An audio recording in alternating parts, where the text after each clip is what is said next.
Today, I'm here to make a case that regions, towns, and small places can have as vital an arts and culture sector as large metropolitan centers. It is simply a myth that big cities alone can reap the benefits that the sector provides. It starts with the answers that you provide to a few simple questions. First, what value do you place in arts and culture?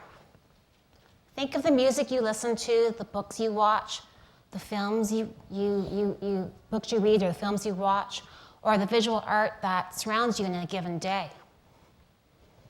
Second, what value do you place in arts and culture where you live?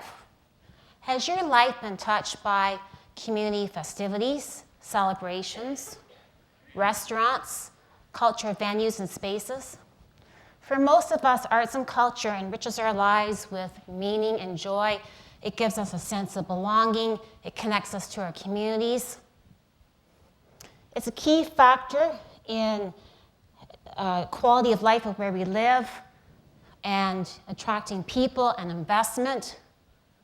It builds sustainable communities. So then, what value should our regional and municipal governments place on arts and culture?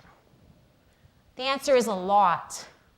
Our local leaders have to be aware that a vibrant arts and culture sector builds community pride and social cohesion, celebrates and embraces cultural diversity, attracts local economic development by offering a higher quality of life,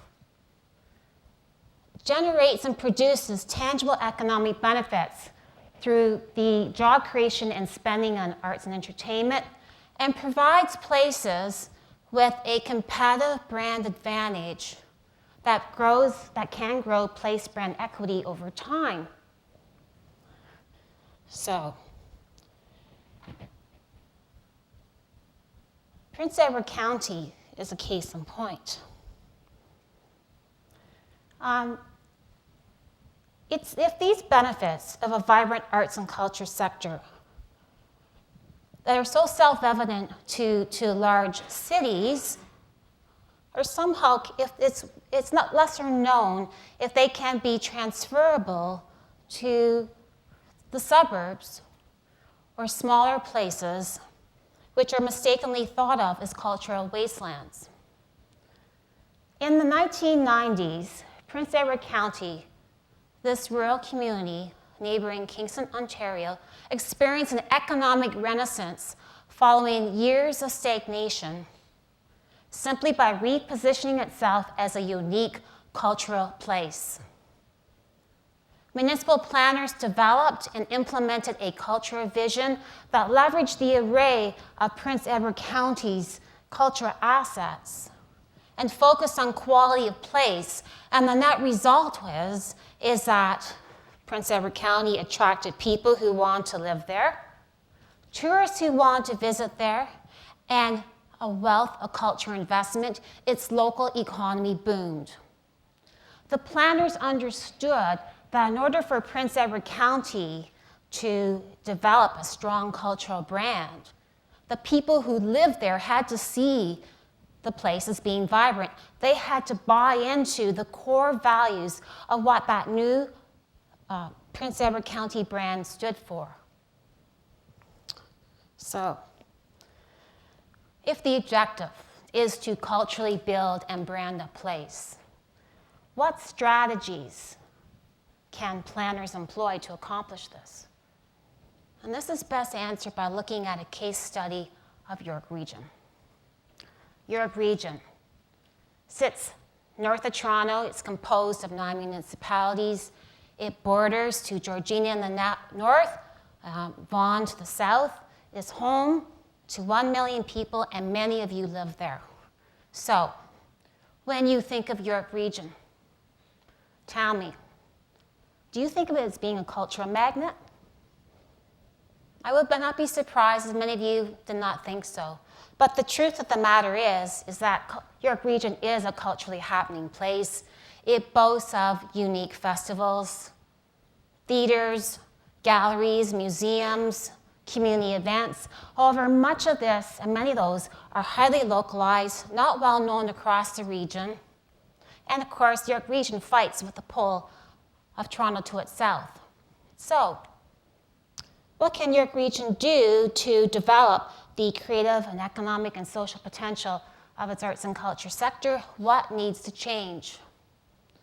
Well, to start, planners can lead a branding initiative that places a high value and importance on the role that arts and culture plays in creating an attractive place brand identity and personality.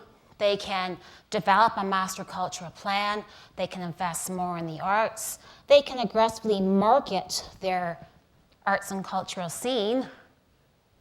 But importantly, the people who live in York Region must see the place as vibrant. And this requires educating them not only what there is to do in their own backyard, but also involving them in the co-creation and the consumption of local culture. So, one of the most exciting opportunities to fuse the York Region arts and culture sector in the coming years is actually the 2015 Pan Am Games. These games are said to be the largest sporting event to come to Canada, even bigger than the Vancouver Winter Olympics. Planning for these games has already started in Toronto. The games will be held, by the way, in GTA, including York Region. And actually, large sporting events are coupled with arts and culture activity. So the Pan Am Games can serve as a catalyst to connect York Region's diverse arts and culture community towards creating a region-wide signature celebration or series of events leading up to the Games and thereafter. The Games can inspire and mobilize municipalities, culture providers, businesses, and citizens to create engaging experiences for their communities. To start, or to do this, key stakeholders from the public, profit, and nonprofit sectors will need to collaborate to achieve a common vision, mutual buy-in for the project, and shared ownership of it. Creating a culture possibility can also ensure the project's success, and this requires tapping into stakeholder networks and resources, examining new funding models. But in conclusion, places, no matter how large, how small, no matter where they are located, that place a high value on arts and culture receive large dividends. They become more desirable to live in, their brands grow stronger, and they thrive economically.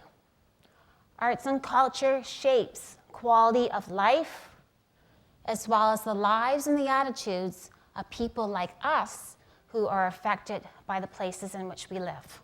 All right. Thank you.